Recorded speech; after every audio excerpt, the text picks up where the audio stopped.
Hi, welcome back to the Crafty Author. So we are now ready to free motion quilt our quilt.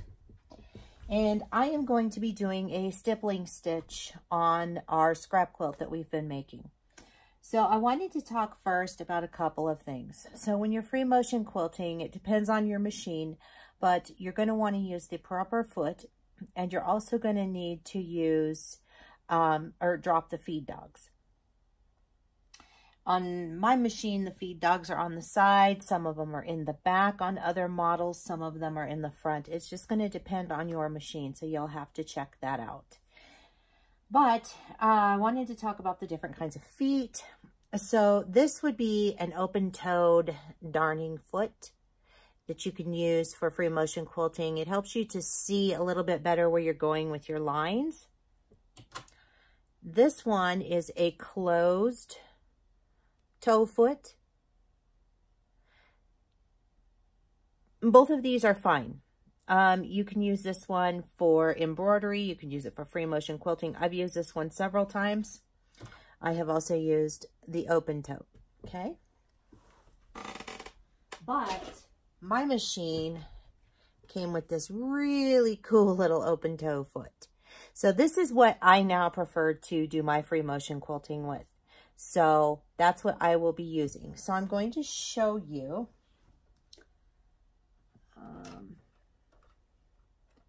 Got to get this on my machine first. There we go.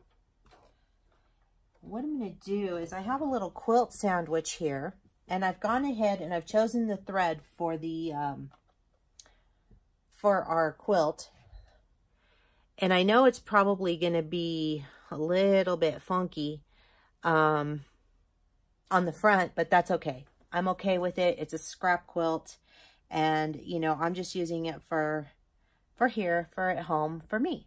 So if you were going to give this as a gift, you'd probably want to, you know, maybe choose something that'll go a little bit more with your quilt.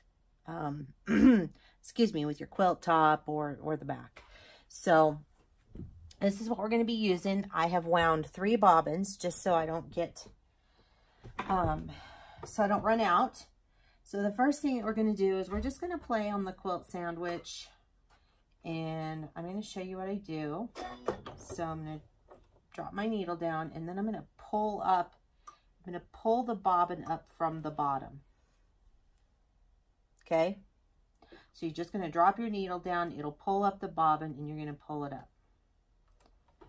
And then you're going to be ready for free motion quilting. Now, the reason that you do that is because you don't want to have you don't want to have bunching up on the back side of your quilt. So I'm going to try and move in a little closer so that you can see what I'm doing here. Okay. So I'm just going to do some stippling stitches. I'm going to use my tacking stitch. I'm just going to tack. You can do that or you don't have to. And then I'm just going to start moving my hands around and making like a puzzle piece.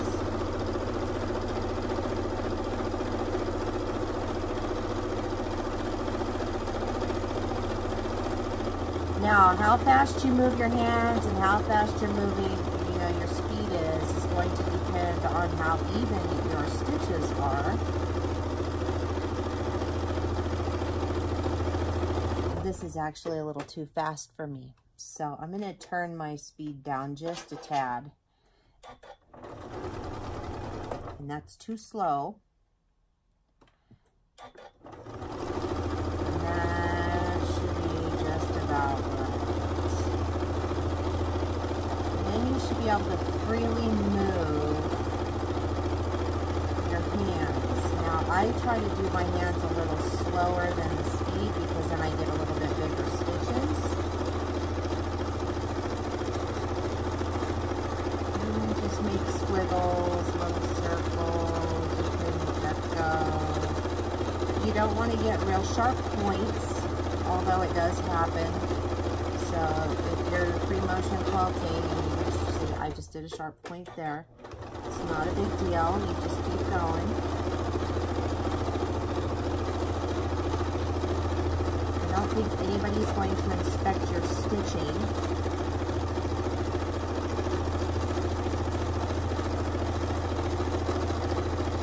Like I said, I'm not the best at this.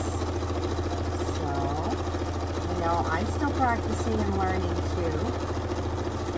I can make butterflies and flowers now, but it takes a while. All right, so I'm going to pull off my quilt sandwich, and we're going to check the back to make sure that the tension is okay on the back. So this is what my stitching looks like on the front. Okay, and you can see, oh golly, let me see. Sure, I have mistakes in here somewhere. Right there, you can see my stitches are a little smaller than what they should be. And usually I find that when I'm first starting off, my stitches are really tiny, and it's just because I'm trying to get the feel of everything. My stitches on the back look really good, which is telling me that my tension is fine.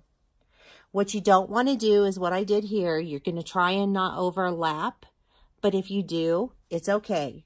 If your lines do overlap, it's not the end of the world.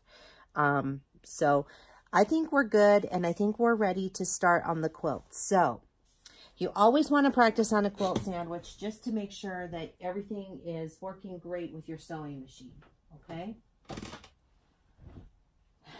I always start with a quilt sandwich. So now we have this really big, huge quilt that's all pinned and ready to go.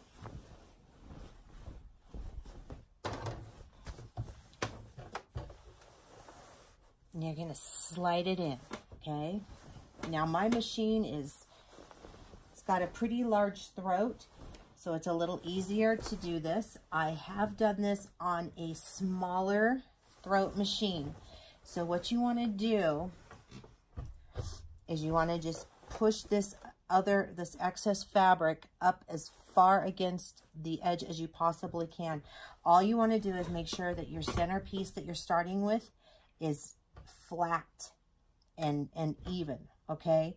And you just want to keep making sure of that as you work your way outside of your quilt. So I'm going to start here, and I don't know, I'm putting those on yet. I'm going to go ahead and I'm going to put the bobbin, or drop my needle down and pull up my bobbin so that I have that here. Okay. And then I'm going to start quilting the quilt. Now, I'm not going to do the whole quilt with you guys on video because you'll get really bored and you're going to want to be able to... I'll show you the end product. I'm going to try and move this over a little bit so you can see that we're starting right here, okay?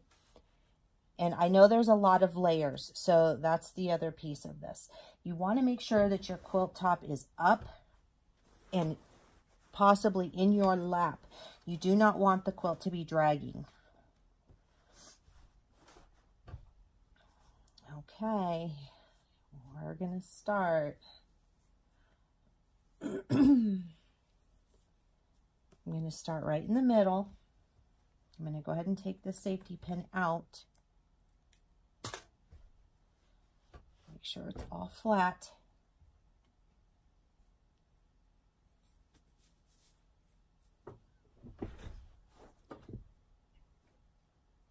Move over here. I'm just going to tack. And then afterwards, I will take these strings and I will either cut them or I will just bury them in the quilt, tie it off. Okay, well, here we go.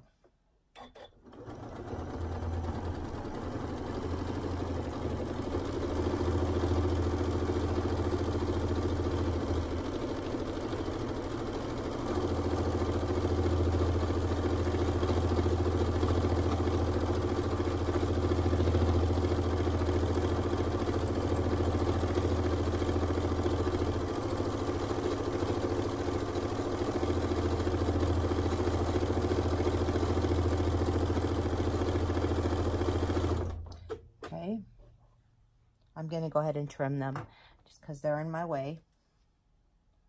And I've already tacked them. All right. And you want to reposition when you're doing this. You could always stop and start. And you're going to want to do that so that you're not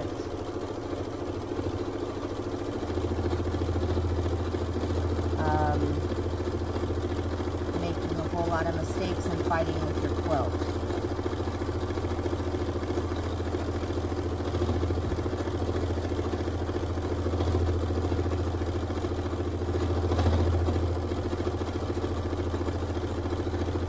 So see, I have to stop now because I'm starting to fight with the weight of the quilt.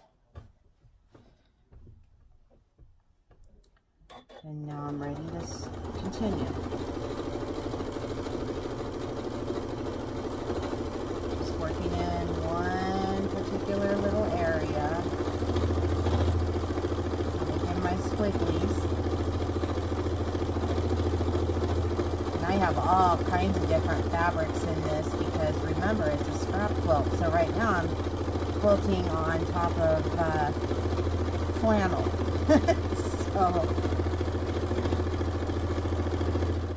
Okay, so that is how you free motion quilt. So I am going to, I'm going to take my gloves off first. See, you can see my lines. They're not perfect. Oh, my husband's upstairs working too. Anyway, what I will do is I will take a picture of all of this when I'm finished. And then I will show you the finished product of the quilting. But I think you kind of get the idea of how to do this. So practice it. And I look forward to seeing what you guys come up with.